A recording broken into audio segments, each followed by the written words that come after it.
बन बसैया की, करूं तारीफ मैं मुरलीधर कन्हैया की।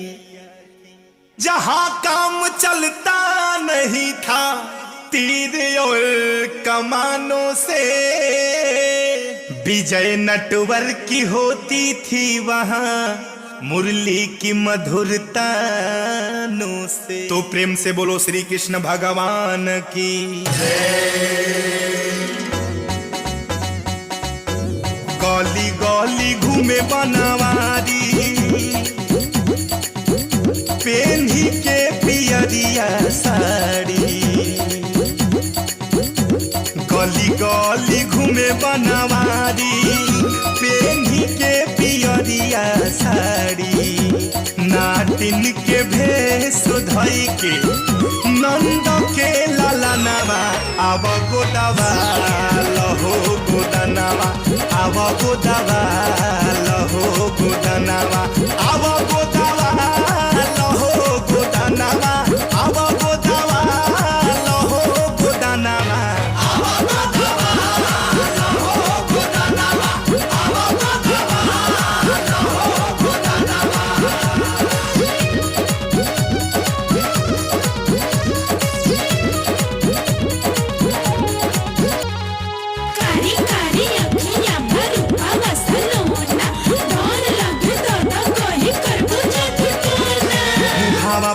मिला में डाली के घूंघाटावा, चांदी खानी चमके रे कान्हा के ललाटावा।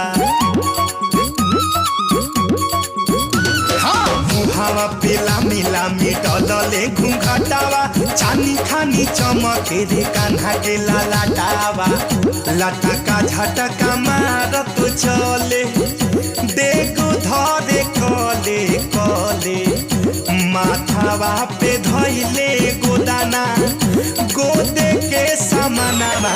आवा गोदावा लहो गोदानावा, आवा गोदावा लहो गोदानावा, आवा गोदावा लहो गोदानावा, आवा गोदावा लहो गोदानावा, आवा गोदावा लहो गोदानावा, आवा गोदावा लहो गोदानावा। तो भाइयों, जैसे ही कृष्ण जी राधा का हाथ पकड़ते हैं, वो तुरंत बुझ जाती है कि आए बाप ये तो मरद हुए, और धीरे से चिकोटी काट के क्या कहती है कि रूप काहे ऐसन बनौला बनवारी, बनी के गोदन हारी हारी। कि हमारा के बुझतारा बिल्कुल अनाड़ी, बनी के गोदन हारी हारी। राधा के मन मोहन बसे, मोहन के मन राधा। राधा के मन मोहन बसे, मोहन के मन राधा। दोनों बगल बा प्रेम बराबर, कहीं कम ना ज्यादा।